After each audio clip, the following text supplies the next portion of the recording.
Distinguished colleagues, panelists, and guests, I would like to warmly welcome you to this webinar, which is part of the WBCSD virtual event series on business as unusual, reshaping the present and the future. Today, we're talking about transformative city business partnerships, and we will focus squarely on the City Business Climate Alliance, which is an alliance that we are launching together with CDP and C40 cities. My name is Roland Hunziker. I'll be your host today. I'm the Director for Sustainable Buildings and Cities at the WBCSD.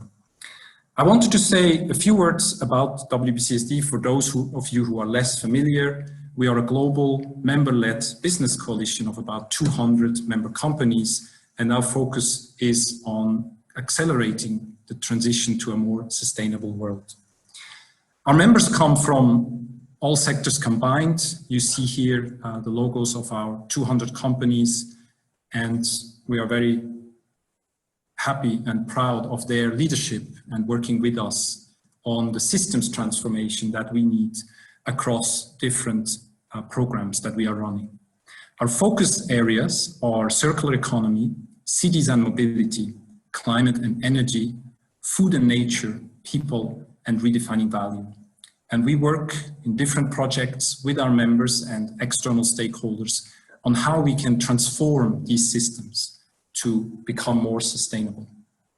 Now, I would like to start with a little bit of housekeeping while people are settling in for this webinar. First of all, this is being recorded, and we will share the recording, the slides, as well as a short summary about 2 days from now. And all participants are muted. However, we do encourage you to use the chat function to send your questions. And if you send them to everyone, then we can all see them. We will do our best to address some of them. We will certainly not be able to get into all the questions, but we encourage you to use this function. WBCSD has very strict antitrust rules. They apply both to physical as well as online meetings, so we ask you to not discuss any of the topics that are listed here on this slide. To get started, we wanted to ask you just a quick question, 2 quick questions. Launching this, how did you hear about this event? And secondly, who is in the audience? Who are you? Are you from a city, a business representative, academic, NGO, or other? This will help us to better understand how we actually reach people for these type of events, and also for today, have a sense of who's in the room. Answers are coming in, that's great. This is very swift, so I'll give you a few more seconds for those who still want to click.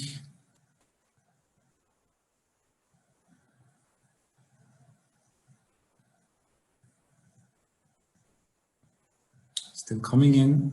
Good, very good. So I will now end the polling, and then I'll share this. You should see this now on your screen. Personalized email, that's has been now in several webinars the top function. Partner network, it would be very interesting to understand better the other. So thank you for those responses. And there are a lot of NGO representatives on this call. CDs, businesses, and not so much academia. Excellent, that's very good for us to know. And obviously we will be able to follow up with all of you as you have registered for this. Now, I wanted to just briefly share what we will cover today. First, we will introduce the City Business Climate Alliance. Then we will hear briefly about a sister program on cities, which is financed by the GEF, the Global Environment Facility, under its 7th program. And then we'll do a deep dive into one of the city business partnerships that we take somewhat as a model for also the CBCA, the Boston Green Ribbon Commission. Then we'll go into a panel, and we hope we have a good time to listen to our distinguished panelists, which I'll introduce in a moment. And then we'll close with some reflections as well as next steps for the CBCA. We have created the CBCA between our 3 organizations in the belief that we need more strategic city business collaboration to accelerate action to reduce emissions globally. Cities are committed through their climate action plans, and so are businesses through science-based target setting, net zero, or business action for 1.5. But we need to make sure these commitments and the action are aligned and reinforce each other. And this needs a neutral, non-commercial space that CBCA can offer at both the global and the local levels. Our theory of change is that both cities and businesses are eager climate leaders that can work together strategically. Cities are very key actors on climate action themselves, but they're also orchestrators for action that involves the private sector. This goes beyond the relationship with business as just solution providers, but really strategic, so that the objectives are common and working together towards those. In this neutral space that the CBCA is providing, discussions can take place outside of the day-to-day interactions, and we can test innovative approaches and new ways of thinking. This space bridges the gap between the goals and the climate action plans and the implementation of projects. And much of that will challenge status quo, current business models, institutional relationships, and established policies. Something that is also important is that we need to better understand how do we align net zero commitments coming from businesses, but also from cities. We may not focus on this today directly in the discussion, but many actors, among them WBCSD, we're looking at how business can work together with cities to reduce emissions at a territorial level. So net zero commitments from companies and cities, how can we create that common space to work together? And that needs better data and better information system. It needs the ability to finance verifiable reductions and prepare projects that are happening through strategic collaboration. So the CBCA will focus on action. We want to be practical and pragmatic, and we want to make sure that climate action also drives the wider environmental and social benefits, and especially in this time where our societies are recovering, or still some in the midst of the current pandemic. So we will hear from our speakers today why this collaboration is needed, what they're expecting, and how they see success.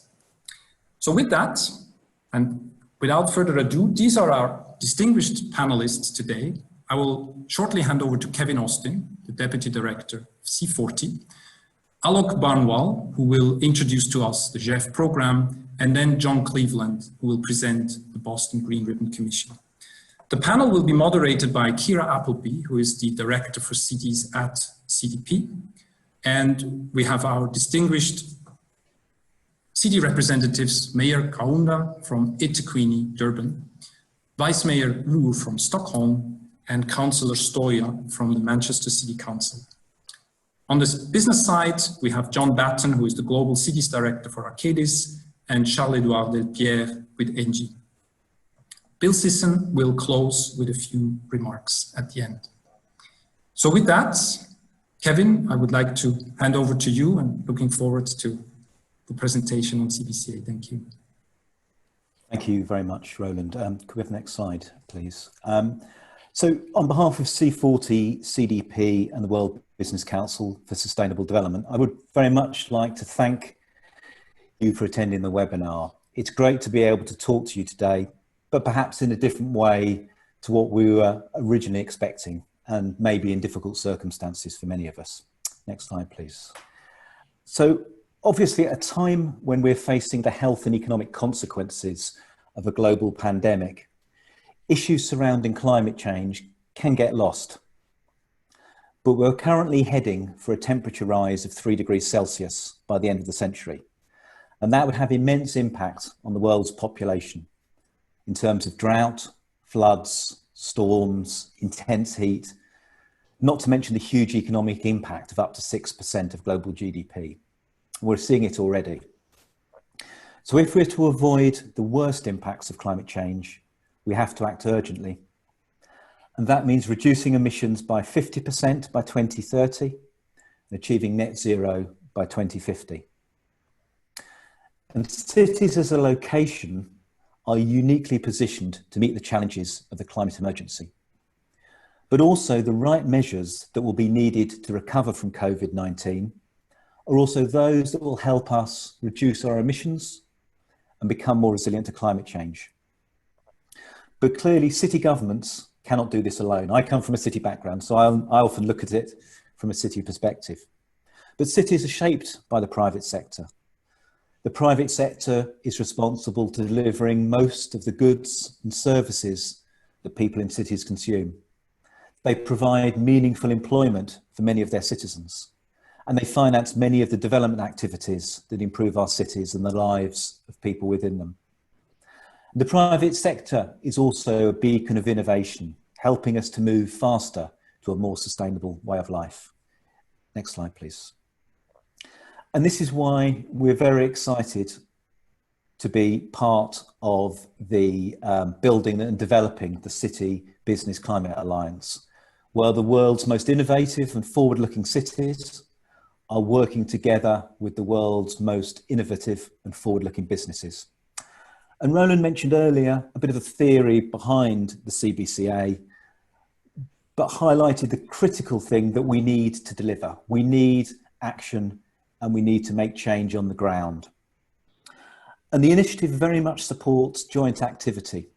Firstly, to align commitments to climate action in our respective areas, whether it's through the 1.5 degree city commitment or through science-based targets. Secondly, to support the delivery of these actions by working together in our own areas. And thirdly, by utilising the innovative nature of business to help speed up action. And as Roland said previously, in doing so, we can deliver a reduction in greenhouse gas emissions, but at the same time, increasing resiliency of our cities and delivering the necessary wider social and economic benefits. Next slide, please. And there are three types of cities we are working with. Firstly, cohort cities. And these have been selected through an expression of interest process and will receive direct in-kind support for around 3 years from us to set up or further develop their local city business partnerships on climate. And I think this is right. We're really pleased to formally announce our first group of 8 cohort cities: Dallas, Durban, Lisbon, Manchester, New York, Stockholm, Tel Aviv and Vancouver. And you'll hear on the panel from Durban, Manchester and Stockholm later. So really well done to all of you, and we're very much looking forward to working closely with you over the coming years. But other cities and partnerships will and are playing a crucial role in CBCA. Our fellows, such as Boston, Helsinki, London and San Francisco, these cities and initiatives already have successful city business partnerships on climate. And I'm looking forward to listening to John talk about the Boston Green Ribbon Commission later. Now, they've been invited to join our network, and we really value their contribution in sharing their learnings and experience. And by being part of the CBCA, hopefully that will help them expand their reach by working with global business and provide a platform to promote their activities. And then there's our network cities: Buenos Aires, Cambridge, Coventry, Freetown, Long Beach, Milan and Schwane. And these are the applicant cities that expressed an interest in joining the CBCA, and they'll be part of CBCA. They'll attend the events and webinars and be able to learn from their peers, but they won't receive any direct support at this stage. But we hope as we grow the programme, we'll be able to bring them in to the full programme. Next slide, please. So what support will we provide for the cohort cities? Well, we've developed a comprehensive work plan to support these cities. And in working with these cities, we'll also look at how city business partnerships can be leveraged as a tool for healthy, equitable and sustainable COVID-19 recovery. So bringing local stakeholders together to make joint climate commitments that integrate inclusion, job creation and community resilience targets. But the really important thing is that given the different contexts in which these cities and the private sector operate, there cannot be one single one-size-fits-all model for building a city business partnership on climate action. The partnerships will have different structures in each city based on the city's needs and other stakeholders involved. And we will listen very carefully to make sure that they get what they want and need to be successful. So we'll adapt our blueprint accordingly. But all of these local partnerships should follow the guiding principles. Firstly, being a non-commercial space based on transparency, inequality.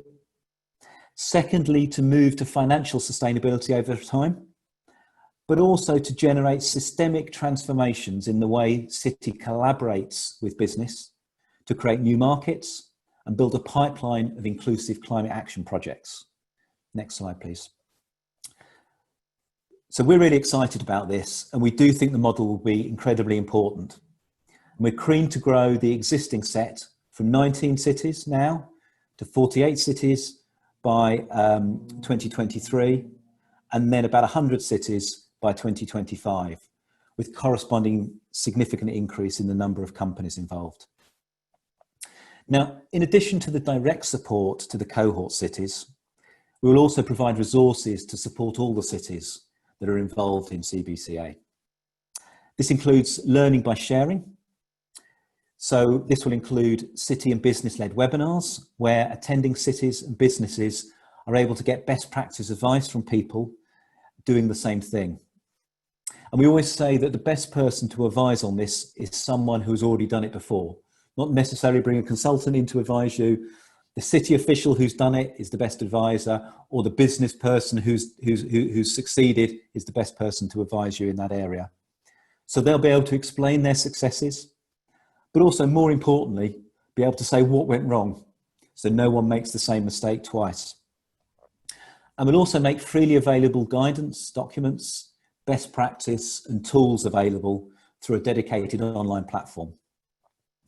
And cities and businesses will also be invited to participate in selected events so they can highlight their success stories, and we can use our collective communications channels to promote the solutions developed by the CBCA cities and businesses.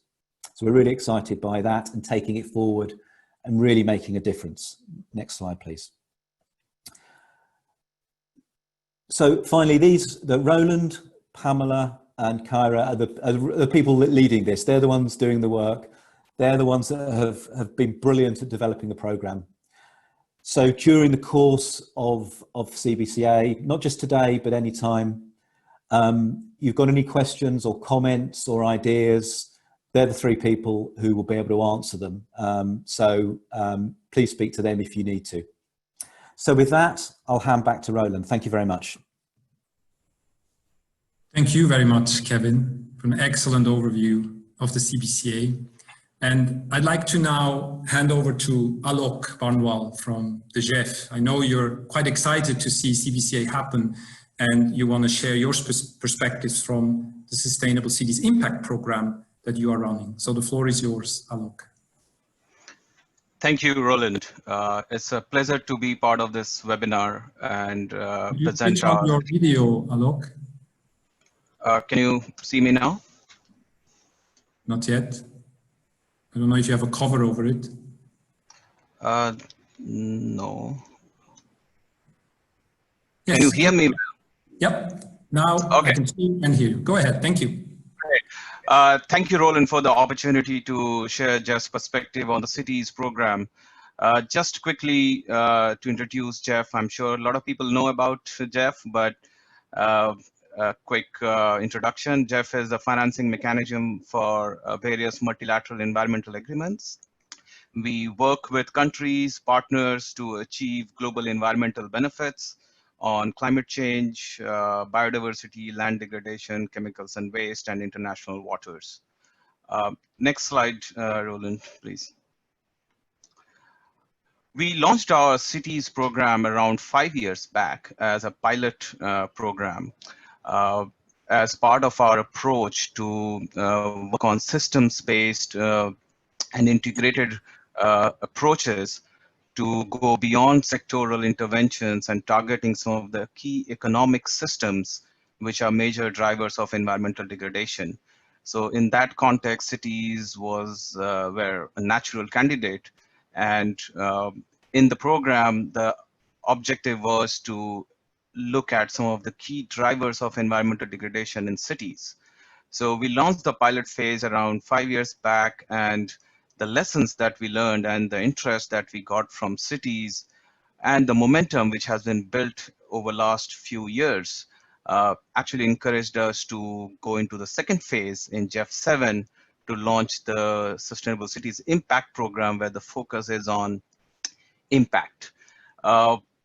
Just to give you a quick overview of the impact program, as I said, the idea is to target some of the drivers, urban sprawl, resource consumption, siloed planning, lack of engagement of private sector, inequality, and so basically addressing these drivers and then identifying solutions for sustainability. So not coming up with a pre-decided low carbon or resilience or environment friendly solutions, but looking at these systems and then coming up with these options. So the starting point or the entry point is integrated planning. And there are four broader components of the program. First is focusing on governance and generating more evidence to build capacity of cities to do integrated planning on land use, integrating infrastructure, or also institutional coordination and engagement broadly with a wider set of stakeholders. The second component is basically demonstrating and helping cities invest in innovative sustainability solutions, which contributes to their climate and other environmental commitments. The third and a very important aspect is financing. The program aims to collaborate with financial institutions, private sector, city networks, business networks like WBCSD to help cities access finance for their plans, for their infrastructure, for their various incentives to support sustainable solutions. And finally, which I think Kevin already mentioned in his in his presentation as well, it is really important that cities learn from each other.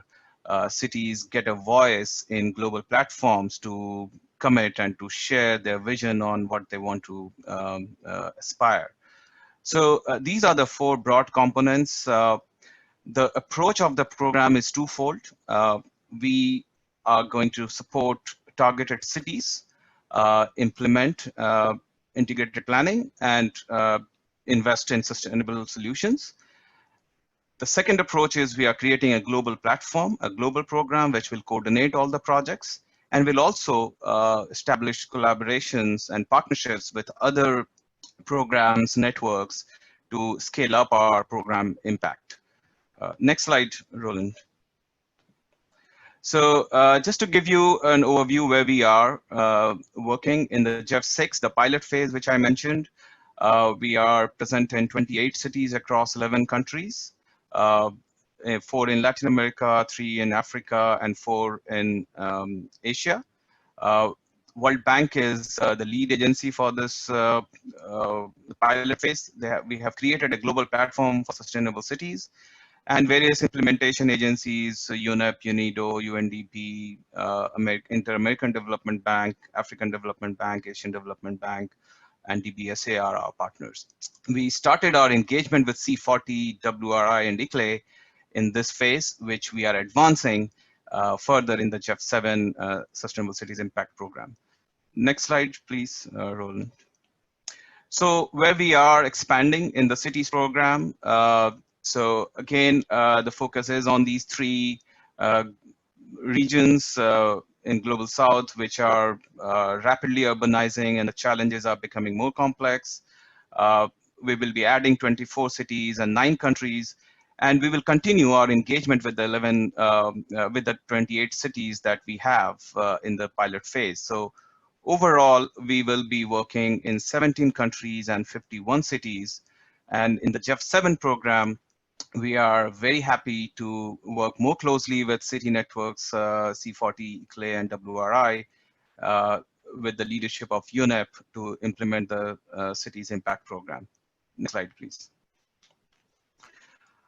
So I think Kevin set a very great context on importance of private sector. So I don't need to restate it again. Uh, you know, it's central to our program and central to the Jeff 7 phase. And the engagement approach is threefold.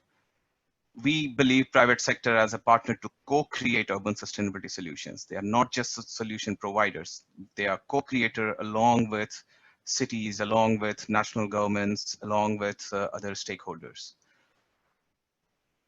As finance is critical to advance sustainability solutions and implement and achieve impacts, we look forward to private sector's collaboration to improve accessibility to finance for sustainable solutions. And third, and most importantly, is how we can engage with private sector to advance their leadership on climate, on sustainability, on adopting science-based targets, and how they can adapt their operations to contribute to global climate goals. There are 4 entry points on how we will engage with private sector. We have created a partnership engagement group at the global project level, where we will be collaborating with various urban actors, including private sector, like urban planners, infrastructure developers, networks like WBCSD, to be part of this group, which is very well embedded within the overall program governance structure to advise on program directions.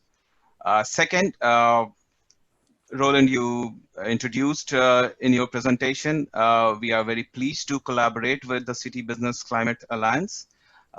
We look forward to mobilizing Jeff cities in particular to advance the Alliance's engagement with cities in Global South further. We have plans to organize city business marketplace, investment roundtables to match solutions and finance for city challenges, and we look forward to co-organizing and collaborating with CBCA on these initiatives. We will be also, as I said, working at cities level, and at cities level, we will be providing upstream support to them in engaging policymakers and private sector in dialogues and in creating enabling policy environment. And we will be carrying out a number of capacity building and leadership sessions. And in that, we look forward to strong collaboration with WBCSD and CBCA, and also other partners which are engaged through WBCSD. So I'd just like to conclude by saying that we are really excited to launch, to start this program. We look forward to accelerating the momentum. The partnership with WBCSD, we will be strengthening our partnership with C40, new partners, CDP, and members of all different business networks to ensure that private sector becomes a pillar in advancing urban sustainability. So thank you for the opportunity again, and I look forward to hearing from the panelists and other cohort cities in particular to see how we can leverage their experiences in our program. Thank you. Thank you very much, Alok. And it is a pleasure for us as well to develop this emerging partnership with the GEF. So really appreciate your views and your thoughts on how we can work. Now, I would like to hand over to John. And John, Boston for us is one of these models. I mean, there's no one-size-fits-all solution, but it's one of these cities where you have a very strong partnership in the form of the Boston Green Ribbon Commission. And so we'd like to hear a bit from you, how you organize this, how you work with businesses, your results, but also the key challenges you're working on. So John, the floor is yours. Great, thanks Roland. I'm delighted to be here. If you can go to the first slide. Well, we've been at this for 10 years, actually. This is our 10th anniversary year. We were just really delighted when this alliance got launched, because it's given us an opportunity to connect with some of our peers across the globe, and in a specific and practical kind of way. We're just in the late stages of a strategic planning process, and as part of that process, we utilized our contacts with the Alliance to do some very specific one-on-one benchmarking against 3 or 4 other cities, which has been really useful for us to sort of figure out where we're going to go in the next 5 years. So if you could go to the next slide.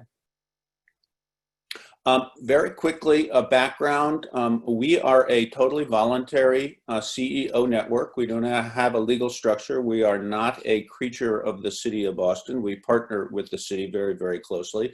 And our mission is to accelerate the implementation of the city's climate action plan by engaging sector leaders. As you can see on the right-hand side, our membership is quite diverse across sectors. We're pretty dominant in very large property owners where we have a lot less representation from CBOs and neighborhood level kinds of groups.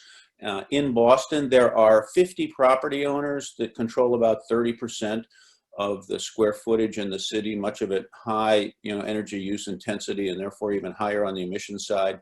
And what we've really been working on is getting those property owners to be aligned with the city's climate goals. Next slide.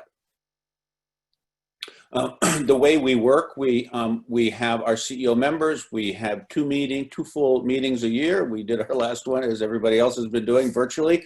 We were fortunate enough to get former Secretary of State John Kerry to do a video presentation with us, so it was great. And we have 2 kinds of working groups. We have sector working groups that focus on a couple of key sectors, and we have issue working groups. So we've had healthcare, higher education, commercial real estate, cultural institutions on the working group side, and issue working groups. And we're just about to launch a social equity working group also at the request of the city. These working groups are co-chaired by members of the commission, but then they involve lots of representatives who don't actually sit on the commission. So just an example, the healthcare working group is co-chaired by Partners Healthcare, which is the largest healthcare system in the state of Massachusetts and the largest employer in the state. The higher education working group is chaired by Bob Brown, Boston University, and Katie Lapp from Harvard. Commercial real estate involves Boston Properties that owns 15 million square feet of commercial space in the city. So that's kind of the kind of leadership that we get to drive our working groups. Next slide. Next slide. Before I go in a little bit of detail and talk about a couple of the successes that we've had, just to sort of some of the high level things we've been doing to advance the city's strategies. There are two big initiatives, one on resilience, which was called Climate Ready Boston, and one on the city's carbon neutrality by 2050 target called Carbon Free Boston. And in both instances, we, the commission, kind of, did the instigation of these initiatives in the sense that we partnered with the city on the design. We went out and raised the money for them. In both cases, it was a little over $1 million per project. That we then put project teams together to sort of do the implementation, and then we kind of handed it over to the city to take it from the planning to the implementation kind of stage. So I think that's really been what we've been working on with the city at the sort of strategy level. I'm now going to talk about a couple of sort of implementation projects that we worked on. One is related to renewable energy purchasing, so it's on the emissions mitigation side, and the second is around resilience. Next slide. So we did this Carbon Free Boston report with a very, very detailed analysis of what's needed to get to carbon neutrality. Not surprising, it's energy efficiency, electrification, and renewable electricity. And so while there are laws at the level of the Commonwealth, the state of Massachusetts, that are going to be decarbonizing the electricity supply, many of the large property owners were interested in doing that on an accelerated basis, and that's what this particular initiative was about. Next slide.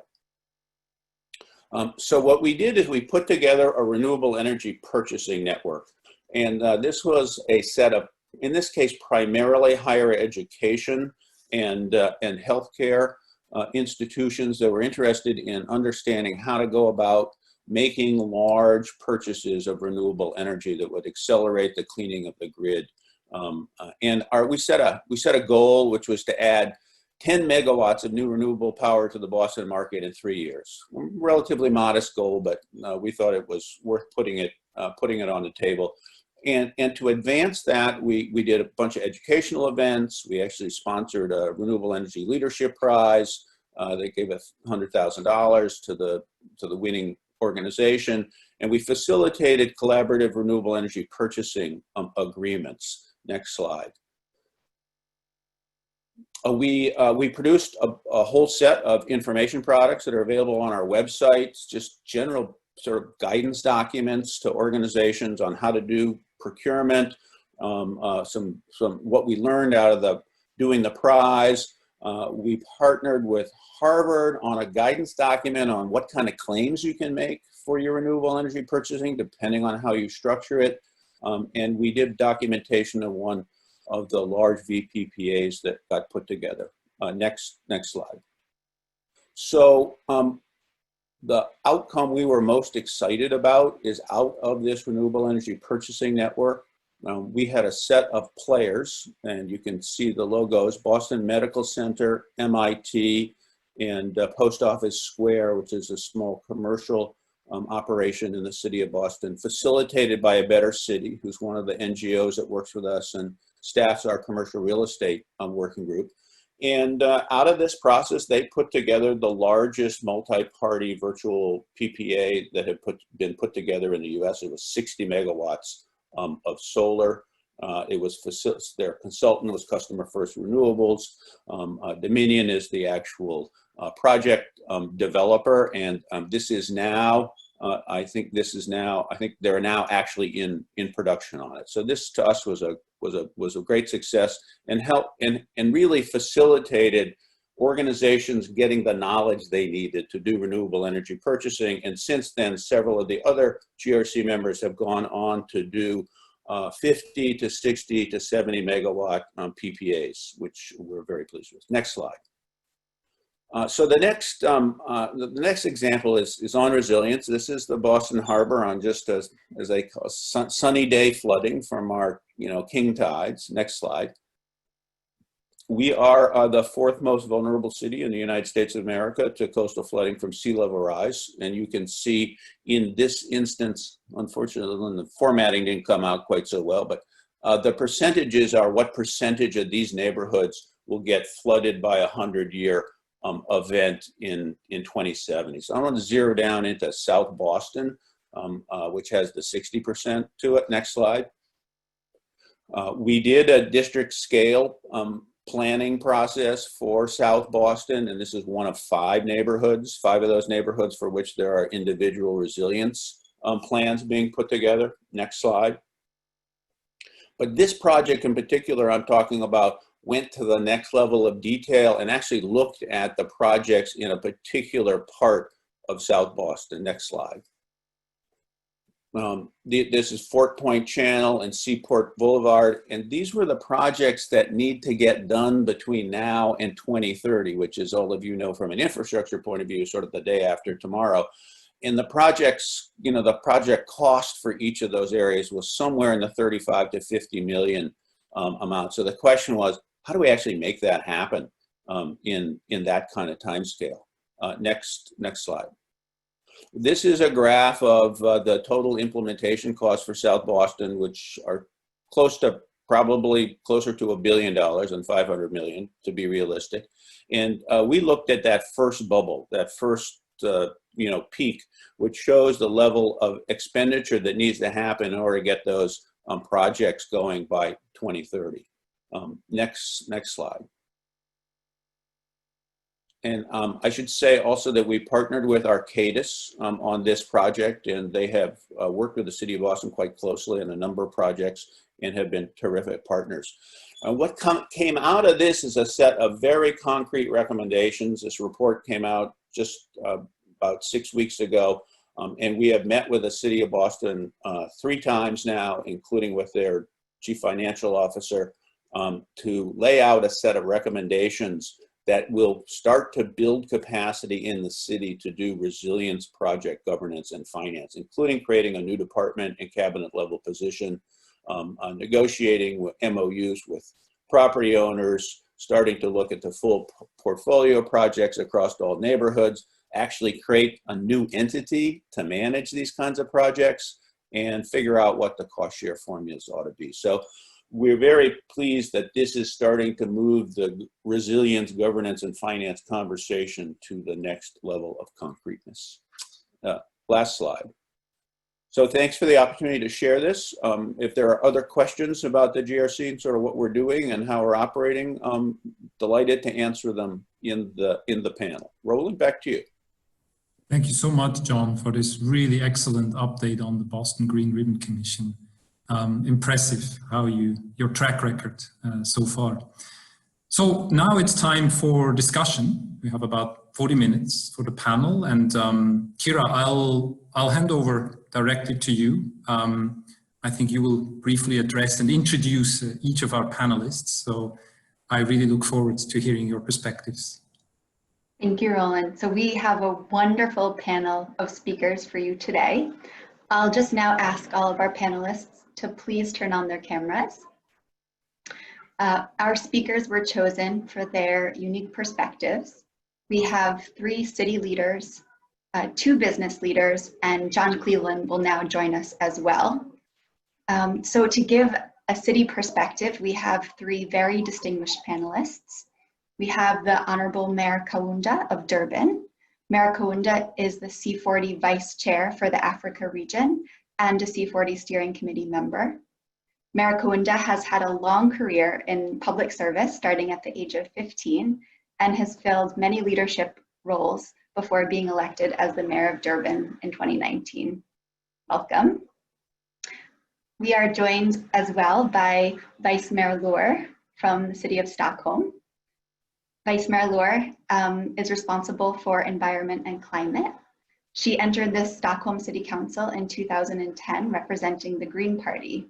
And Stockholm is a very well-networked city, Vice Chair of C40's Steering Committee, representing the innovator cities, and is also a member of the political board of the Covenant of Mayors. We are also joined by Councillor Angeliki Stoya, the Executive Member for Environment, Planning and Transport from Manchester City Council. Councillor Stoya's role is to drive the Council's overall policy and strategic direction with regards to transport, strategic planning, and the environment, and she successfully fronted the Council's new target to make the City of Manchester zero carbon by 2038. So to round out the panel with a business perspective, we're joined by John Batten, the Global Water and Cities Director from Arcadis. John leads a global team dedicated to delivering outcomes that improve quality of life, safety, and sustainability with a focus on water. And we're also joined by Charles-Edouard Delpierre, who is the General Manager of Business Line Urban at Tractebel Energy. And he may be having some audio and video issues, but hopefully those will be worked out by the time we get to him. But as you can see, we have a really fantastic lineup today. We have 6 speakers. We have 35 minutes. We have many wonderful questions. And if you'd like to add any questions for our speakers, please feel free to put them in the chat and we will do our best to respond to them. So first I'll come to you, Mayor Kaunda. I'd like to start by congratulating you on Durban's selection to join the CBCA. Durban is the first African city to deliver a climate action plan. And in Durban's plan, you have a selection called "The City Cannot Do This Alone," which calls for closer collaboration with the private sector. So can you just start by elaborating a little bit on why this is important to you and your city? Thanks, Kira, our moderator, and Roland. Thank you very much. We are delighted as eThekwini municipality to be afforded with this opportunity to partake on this very important engagement where we can be able to share our own experiences and also learn and tap into the wisdom of others in terms of how are they dealing with the business in their own space. So we firstly want to appreciate and acknowledge that the city cannot be impactful without the support of the wider community. Hence, we have established our own economic council of the city, which involves many partners, strategic partners, the academia, the civil society, the labor, as well as business and our municipality, so that we are able to take lead in terms of leading the issues when it comes to green economy. Part of the work streams of that council will also be concentrating on the green economy so that we are able to bring more turnaround plans to ascertain that we leverage from the opportunities that are out there. We must also indicate that from systems theory perspective, we are acutely aware that all aspects of the economy are interlinked and dependent on each other. In addition, each aspect has a unique role to play. It is only through effective collaborations that we can really achieve our set objectives as a city, while ensuring that other stakeholders are also able to achieve their own objectives. The CPCA will also afford us with an opportunity to further develop our relationship, strategic relationship with our businesses in a structural manner, so that as a conducive environment for green economy, economic growth is created in the city, and where we are further insulated from risks. This has become much more relevant in the time of this COVID-19, especially the new normal that challenges us to do different business differently than what we used to do. Ensuring the broader participation in the green economy is also crucial, given the high levels of inequalities that exist in our society. As the city of Durban, we strongly believe that a sustainable green economy can be achieved through a vibrant social solidarity economy, where social enterprises and cooperatives as social partners also play a significant role in growing our own economy. Thank you very much. Thank you so much for that wonderful contribution. I love how you highlighted the role of social inclusivity in your response. So now I'll move to you, Vice Mayor Lohr, and congratulations on Stockholm's selection to join the CBCA. During the Cities and Business Forum in Copenhagen last year, I saw your mayor speak about the need for strong partnerships between cities and businesses. And he's talked about this urban ecosystem of fundamental change that cannot be achieved without cities and businesses working together. So why is collaboration specifically important to your city? And I think also, I think the heart of Stockholm is also about innovation.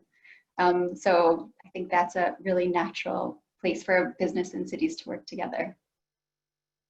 Yeah, that's true. To begin with, of course, I would like to thank you for arranging this panel. It's really interesting, and I must add that I'm really happy that Stockholm was chosen as one of the cohort cities in this collaboration. For us in Stockholm, working with the business community is not an option. It's really a bare necessity. So why is that? Because we all know, everyone in this panel, that we need to hurry climate work, and we need to hurry to decrease our climate emission as fast as possible. And the city of Stockholm has a goal to be fossil fuel free and climate positive in 2040. And our own municipal organization is going to be fossil fuel free in 2030. However, it's very important to note that the emissions from the city's own organization is just 10% of the city's whole emissions from the city. So we really need to get everyone on board. Besides that, the city's direct emissions, our scope 1 and 2 emissions, only represent a small share of the total greenhouse gas emissions. The methods to estimate consumption-based emissions may not be perfect, but we believe that the emission caused by our consumption is by 5 times higher outside the city's own center.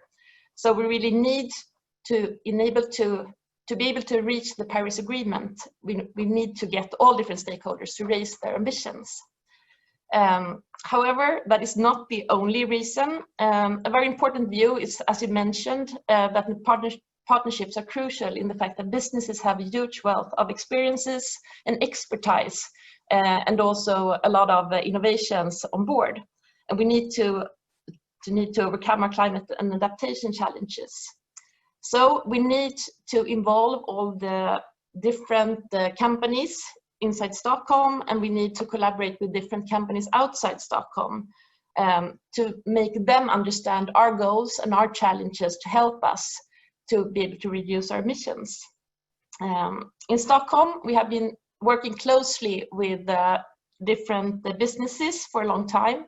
And in 2007, we established a collaboration platform called the Climate Pact. The Climate Pact has been successful in many different ways. And now we have 300 different companies on board in all different sizes. We also have 50 other companies that signed up for higher emissions to reach the same goals as the city's own administration to be fossil fuel free in 2030. This is called the Climate Pact Plus. So despite that we have been working together with businesses for many years and the Climate Pact's achievements this far, we need to speed up the work for some real climate action. And we are now trying to find new ways to form pacts with private sectors and to speed up the work. And we strongly believe that this collaboration, the City Business Climate Alliance, bringing in a wealth of experiences from the World Business Council of Sustainable Development, from the Carbon Disclosure Project, as well from C40, that we're really happy to be a member of, really has the potential to leverage this work. So this will be a very important collaboration for us. Thank you. Thank you so much, Vice Mayor Lohr. And Councillor Stoya, I come to you next. Many congratulations on Manchester's selection to join the CBCA. Manchester has one of the most ambitious targets to be zero carbon by 2038. And you're working with the business community through the Manchester Climate Change Partnership. Can you talk a little bit about why you chose to develop the Climate Change Partnership and what you were seeking to address with that? Thank you, Kira. Thank you for inviting Manchester, and we are delighted to be part of this creative and ambitious new project and the partnership. I had imagined it differently when we were announced. We were told that we will be part of this project, but the world turned upside down, and I'm really sorry that we can't all meet in person. There's 75 participants in this event, and it just shows how important this project is. So we have all been through some very challenging times, and we will be going through some challenging times. But the lockdown in our cities has emptied the roads, it has cleared the skies over the world's largest and most polluted areas, opening, if you like, a bit of a window on what cleaner cities would look, would sound, what they would smell like.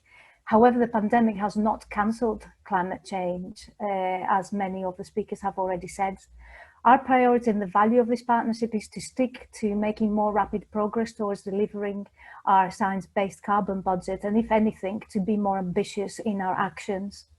We have been in Manchester through agreements and statements, and now we're working on systemic changes and actions with real impact. So what we seek to do is to build on the existing partnership, to boost activity with more impactful systemic change projects. And this is why we are collaborating between 60 organizations in Manchester who are responsible for 20% of the city's carbon footprint. These organizations include private, voluntary, universities, all sorts of stakeholders from numerous sectors, the city council, the arts sector, universities, the sports sector, property sector, the faith sector, energy sector, social housing, and also, very importantly, our young people, our youth climate change boards. There's a wide, diverse cultural diversity also in the partnership. We want to keep ourselves challenged on that. And like I said, 60 organizations with supply chains and a very wide reach into the residents. So it is also about delivering our vision. We want to reduce our carbon emissions collectively as a city by 50% in the next 5 years. Just to give you the scale of this, in the last 10 years, our target was to reduce it by 41%.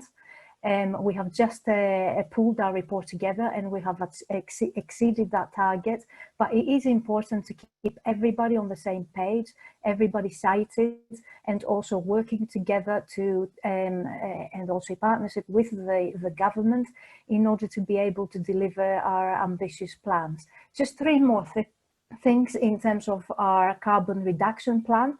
That includes the direct carbon emissions from our buildings and ground transports, the indirect consumption-based emissions from the things that we buy and the things that we throw away.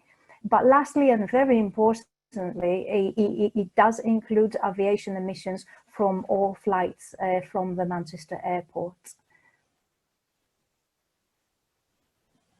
Excellent. So that is truly very ambitious, especially including the aviation emissions. Thank you for that contribution. Mayor Kunda, I'll come back to you.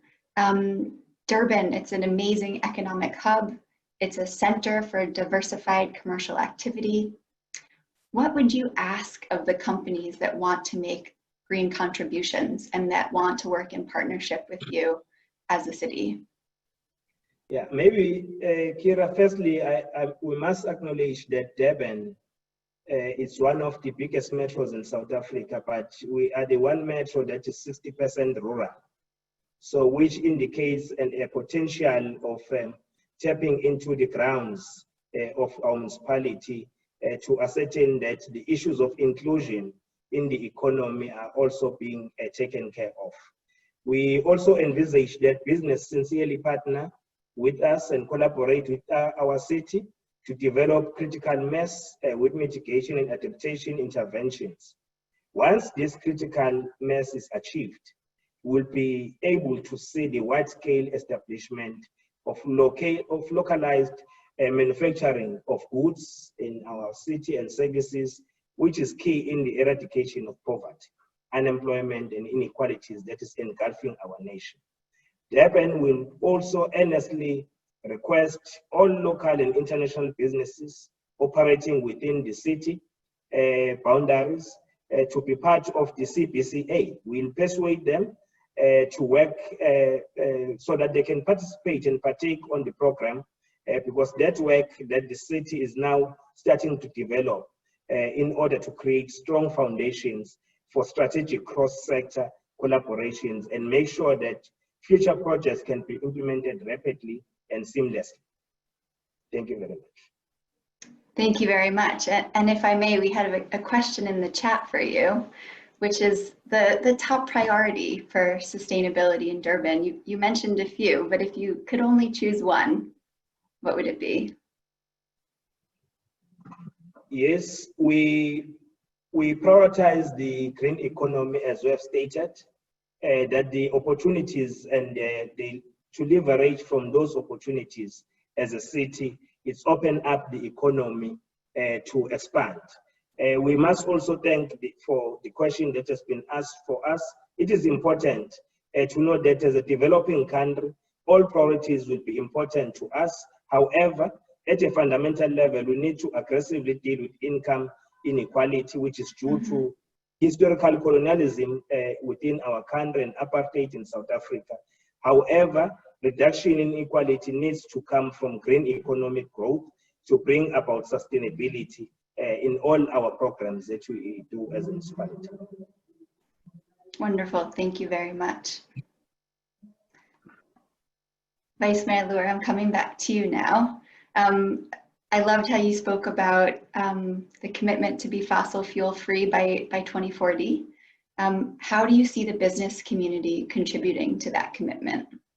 And you were also received a question in the chat about a quick win, if you can share that as well.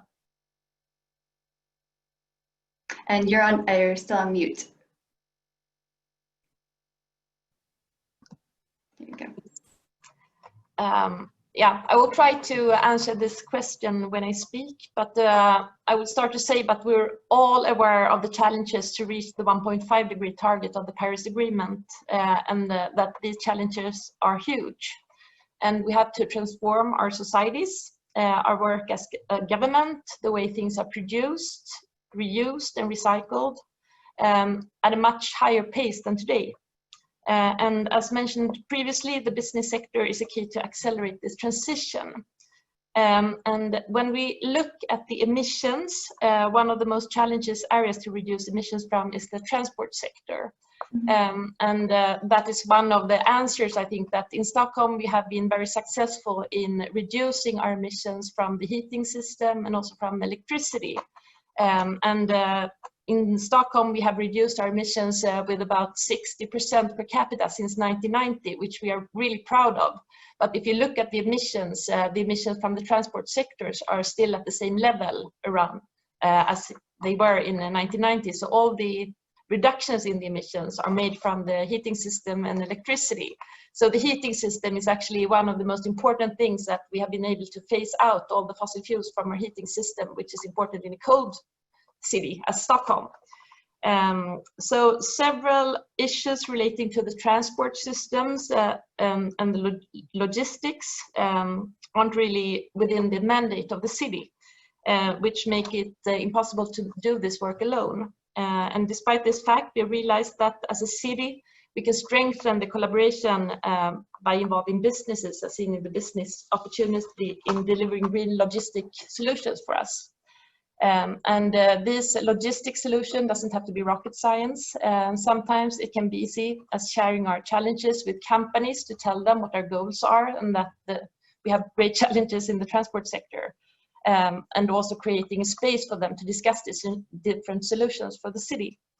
I would like to share one example with you that in the field of logistics, we have a collaboration between a waste management company, real estate owners and a freight delivery company, which have created a green last mile delivery solution, which also collect waste while delivering things in the city center to different companies there.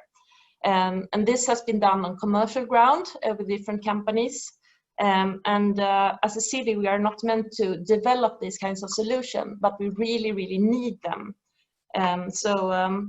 Our role, I think, is to share our challenges and get companies on board to help us to come up with the solutions. Wonderful, thank you very much. And Councillor Stoya, if you could speak a little bit about the governance that you've put in place with the Manchester Climate Partnership. I think a lot of what Vice Mayor Lohr was saying about this space for collaboration and about sharing issues and coming up with solutions sounds similar to what has been happening in Manchester. Thank you for the question. This is really important to keep everybody on the same page, but also to create a system that enables organizations to learn from each other, but also to lead as well as to, if you like, to listen and be responsive to what people are telling us from the ground. So we've got sort of two ways. We've got like the bottom up, if you like, dimension, which is based on the commitment of the partners to do everything they can within the policy and existing sort of regulatory framework, as well as, if you like, the top-down dimension, which is working with partners where they need to help address a barrier or a challenge that is limiting or preventing, if you like, action. And this is where, if you like, the council will step in. For example, you know, partners working together are giving us feedback that our staff, for example, they want to cycle and walk more. So we have responded by securing funding to start a major program of new walking and cycling infrastructure. Another request, for example, can be we want a consistent zero carbon standard for all of our new development. This is the ask from our development sector. So it can't be valued engineer out, if you like, by our finance teams. So we have created a property subgroup, which is led by a Manchester-based property company, Bruntwood, who had made it a request to the council in 2018, and we have responded by also making zero carbon one of our key objectives in the development of our new spatial plan. And another example that is coming also from universities, but is also coming from our students and our residents, is we want to attract talented workers, talented students to our institutions. So we are leading the way by working with the university so that they can deliver together with the city projects that will show what is the art of possible, taking them from inception to actual sort of demonstration, and allowing students as well as allowing young people to lead in some areas where they want to choose to do so. Wonderful, thank you so much. John Cleveland, I'm going to come back to you now and pick up on that great achievement that you shared with us. So 60 megawatts of solar, the largest PPA that I think has been in New England, maybe the whole US. But if you can talk a little bit about the governance structures that you put in place to set the expectations between the city and the businesses that you work with.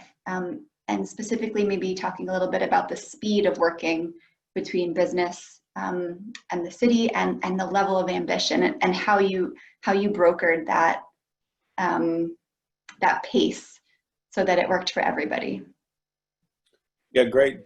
Delighted to speak to that a little bit. So I think the best way to think about what we've been doing is to think about the work with the private sector and civic leaders is happening in phases. And, you know, we spent 3 or 4 years in the first phase just getting everybody really educated and up to speed on climate change and what it was and where it was going. The second phase, which I think we've kind of completed now, was actually helping the city get in place these rigorous strategies with roadmaps, with sort of roadmaps that create some kind of accountability. And those 2 initiatives that I laid out, the Climate Ready Boston on resilience and Carbon Free Boston on emissions reductions, are now at that stage. So now then, I think the next step is actually to be pushing on implementation. And part of that means getting all of the Green Ribbon Commission members to actually internalize those targets and those goals in their own operations, in their CapEx, their strategic plan, their energy master plan, et cetera. There's no way the city's going to hit those targets if they don't get there. And then the next step that we are moving into now is actually organizing these stakeholders to push policy. In fact, because, we all know that to get there, some of it gets done voluntarily, but a lot of it has to be policy mandates, and they're going to be difficult. With new construction, zero net carbon new construction is on the table. Building emissions performance requirements for existing buildings is on the table. Restrictions on, fossil fuel vehicles. There's a whole range of policy moves that need, and the players on the commission and their networks have enormous influence. So we're just early in the stages of having them realize to get to these targets, they have to mobilize their assets to change policy at both the city and the state level. So I think that's the next phase that we're moving into. Excellent. Thank you so much, John Cleveland. John Batten, I'm going to come to you next. In your role at Arcadis, we'd love to hear about some examples of the transformative projects that you've worked on between cities and business, and which ones are you most proud of? Well, thank you, Kira. I'm proud of the one that John Cleveland described earlier in his presentation. That's a really great grassroots resilience project for the city of Boston. So that's one. But I want to talk about a climate action tool that actually Arcadis worked with the city of Lisbon and the WBCSD to roll out in October of 2019. So you've heard Kevin describe Lisbon as a pretty proactive city in the climate action space, and they have an aspiration to be, quote, a reference capital for mobility by 2030. And they're pretty practical people, the Lisboetas. They know that they can't do this alone, and they're going to need to do it with the support and the cooperation of the corporate community of Lisbon. And that's exactly what happened. So the WBCSD facilitated, Arcadis helped draft some of the language. We pulled together some really, brand name partners in the creation of the Corporate Mobility Pact for the city of Lisbon. And it includes multinational corporations, names that you'd all be familiar with, but many local businesses also hopped on the bandwagon. And ultimately we got 90 signatures on October 15th of 2019 in Lisbon to support the mobility aspirations of Lisbon. Now, Lisbon, is a very touristic city, right? And it thrives on tourism, but it's also a city that understands that it needs to be a city that promotes business and is a living, breathing city. But they realize that one of the key levers to decarbonize the city and achieve a 40% carbon reduction in the city is to displace the personal automobile from the city streets. And the city of Lisbon, like most cities, they control streets. That's the part of the public realm that cities can manage. And this is really important in the post-COVID urban space because lots of cities are concerned that personal automobiles, that hygienic safety pod will come back into the city. And many cities are coming up with ways to re-pedestrianize and bring in other active forms of transport in the city. So the Corporate Mobility Hub has four objectives. Environmental, so decarbonize. 2, to be inclusive, right? So across the residential span of Lisbon to be involved. Efficient, everyone wants to have journeys that are efficient journeys. And first and foremost in this post-COVID world is safety. Health and safety of the experience of commuting or experiencing transport in Lisbon. So those are the primary objectives. It's around hubs, it's around electrification, and it's around street space, which is that intersection of the pedestrian with the experience of living in a city. So the Corporate Mobility Pact, 90 signatures, very fresh, group is actively meeting, and a number of active projects are ongoing between the city of Lisbon and the corporate community who signed the pact, and WBCSD is the administrator for the pact. Wonderful, thank you, John. How did you get so many signatories in such a short amount of time? The beauty of word of mouth and the potential embarrassment of not being on the bandwagon. So, we worked it from both angles, and it sort of, in the mayor's office was really quite active in the promotion of it. And so we went from less than 10 signatures to the time we actually rolled it out in Lisbon, we had 90 plus. Okay, wonderful. And John, I'm going to ask if you can just put a link to that in the chat so that everybody can see it. Okay, sure, absolutely. And Charlotte Edouard, I'm coming to you now. I hope that you can hear us and see us. Yes. Are you there? Wonderful, welcome. So I understand you're driven by the motto, designing better cities and territories, engineering a zero carbon future. So please tell us about an example from your work that you think has really lived up to that motto. Okay, thank you very much. I hope you hear me well. Thank you for the invitation. So yes, indeed, our motto, as you say, is designing better cities and territories. And this is something which is coming from the vision that from an energy company, ENGIE is an energy company. What we need to do is not to implement technology in itself, and we all think about all the smart cities initiatives that we see a bit everywhere in the world. But the question is not about technology, it's more about the vision And what do we do? What do we put technology for? And we put technology to have better cities. And what we do then is to design better cities and better territories. And then we manage them, or at least we help manage them, working with public clients, I mean national clients, local clients, municipalities. And the question there is always how to do that. I mean, what do we identify as what we call PPPs? So what I would like to share with all of us today is one concrete example in East Coast of Australia. So, and by the way, NG is also part of the district cooling management of Lisbon and district heating of Boston. So we can just continue to turn the globe to East Coast of Australia. So my concrete example today is a city called Springfield. It's in the suburbs of Brisbane. It's the second fully planned or master planned city in Australia, the first one being obviously Canberra. And it's both a greenfield and brownfield city, as we call that in the private sector.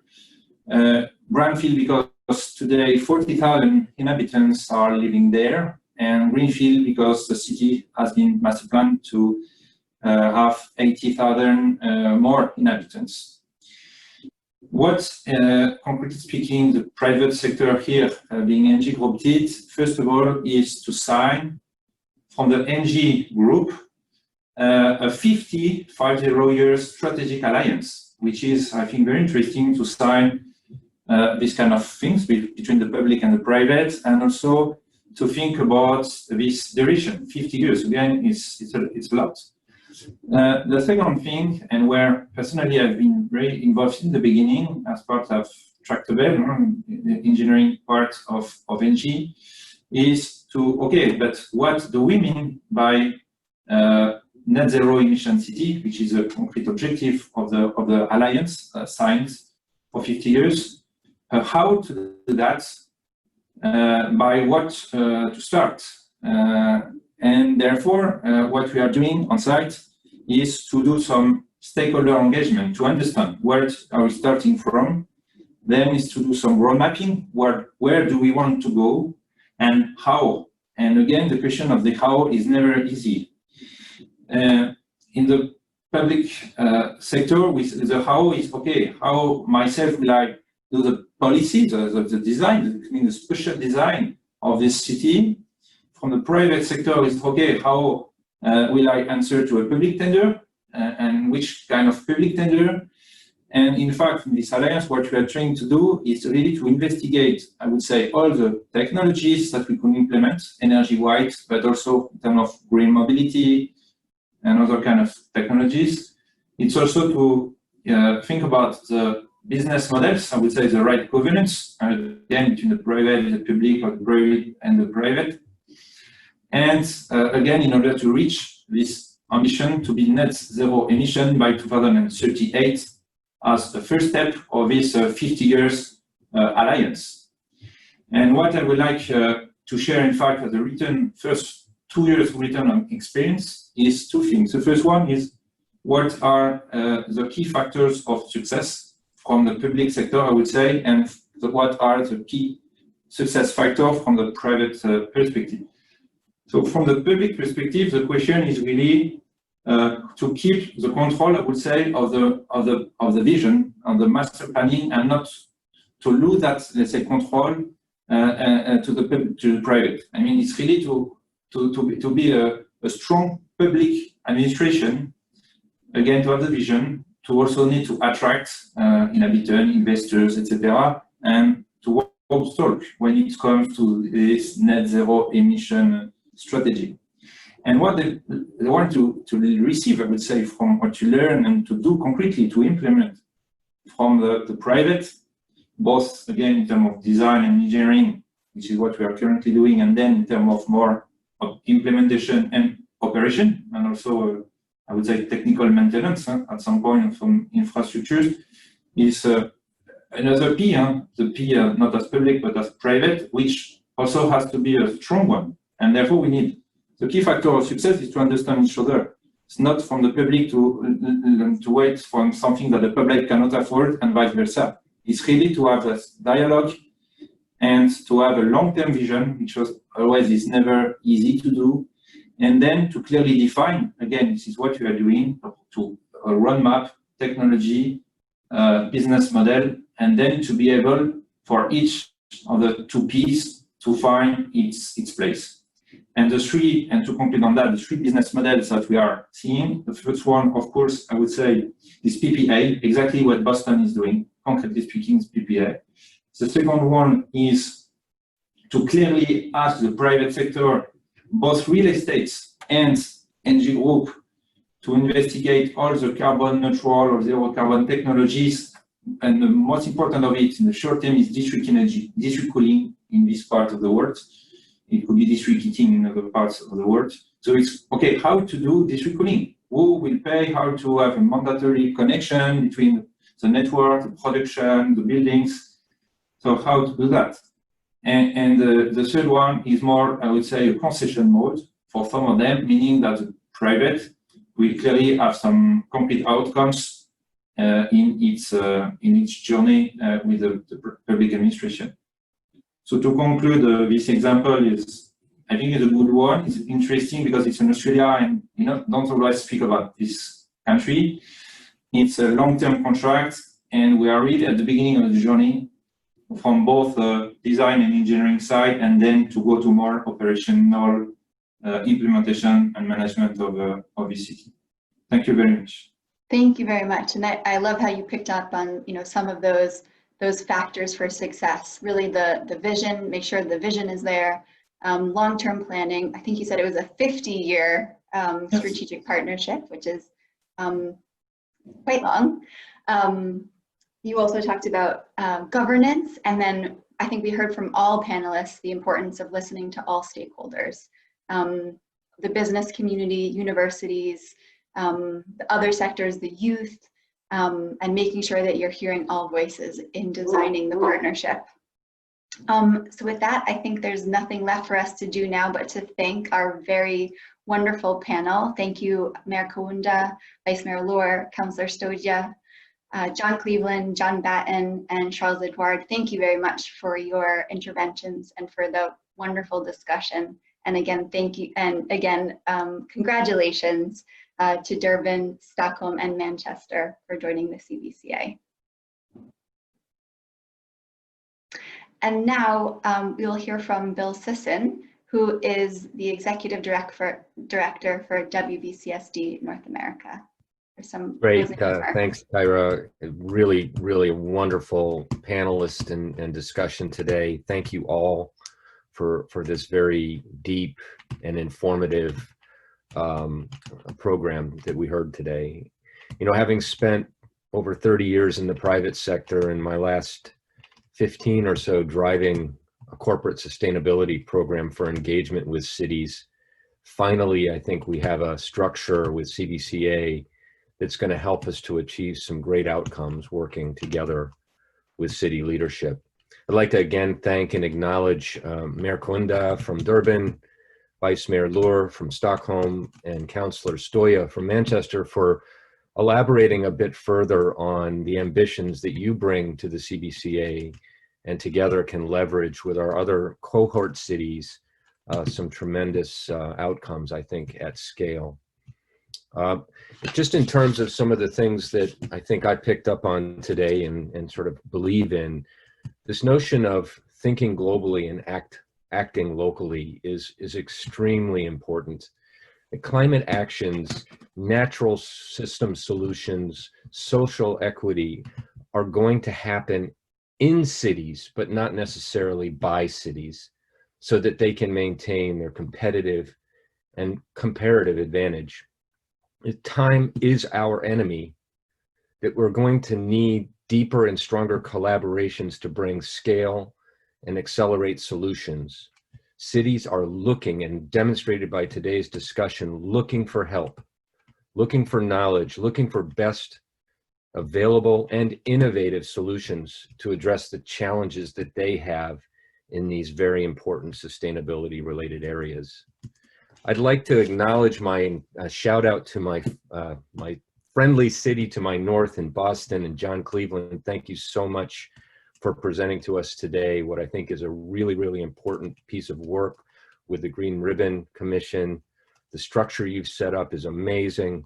The strategy you've got in play and demonstrating is wonderful. And some of the tactical projects you've already accomplished are fantastic. And as a former MIT alum, or not, I should say as an MIT alum, I'm great to see that we're involved and active in your commission. Couple of just really important things I heard. Vice Mayor Lohr commented on working with business is not an option, but a necessity if we're going to solve some of these problems. Councillor Stoya talked about the importance of bringing the youth boards into these discussions. And I think that's critically important for us to take away and think about. And then Mayor Kuluna, you talked about collaboration as a key for all interests to achieve their own objectives. And I couldn't agree more. So I'd like to just acknowledge that there were some really important takeaways today that I'm sure many of you heard, and I just look forward to the feedback we get from all of you as we go forward. The next steps for the CBCA, we're going to work over the next 12 to 18 months at the local level to coach and help these cohort and extended cities to develop the stronger strategic partnerships with us and initiate the first collaborative projects. At the global level, we're going to offer that space and place, likely virtual, at least for the foreseeable future, for there to be a broader engagement among the cities and between the cities and business to focus on topics of mutual interest. I can't stress enough, collaboration was a word that I heard over and over today, and business needs to be involved. Our role at WBCSD is to better engage and bring those business solutions to the fore so that we can be a part of solution setting together with the cities. And of course, the role of the cities is to open the doors and make those conversations mutual and make them happen in a pre-competitive space. This is the key to the success of CBCA, and I really look forward to working with all of you going forward to making it happen in that way. Roland, over to you to close. Thank you. Well, thank you very much, Bill, and thank you to all our excellent speakers. It felt really great also to see the traffic on the chat, and I would really like to thank all the cities who are expressing your enthusiasm to be part of this, but also the panelists. Thank you for reacting to some of the questions, because it's never possible to talk about everything, but we're learning how also in this virtual way we can still be very interactive. And as Bill said, hopefully, probably next year, we can start also again meeting each other. So I just want to close that today is a very important milestone for us. We have now communicated about the first cities joining the CBCA. As Kevin said, we want to grow, but most of all, we want to really show action and learn from each other. So I'll encourage you to watch your inbox for the post-webinar update with the slides, recording. Please do share it with your networks, because I think this is very, very important information to go out there. As WBCSD, and thank you, John, for talking about some of that work, we feel we have a lot of these collaborative solutions.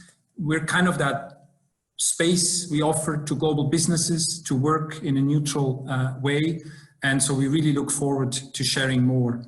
I'd like to highlight two upcoming webinars still as part of our virtual event series. On Monday, we will be looking at realizing systems transformation. We actually put out 10 days ago a publication. How do we transform systems at a very generic level, but for each of the sectors we are working in? And Julia before also put in the chat the information on next week, Tuesday. The work John has presented will have a deep dive on corporate mobility pacts and how you can leverage corporate action. So with that, I would really like to thank all of you for your time. It's been excellent, and I look forward to talking to you all in the foreseeable future. Thank you so much. Bye.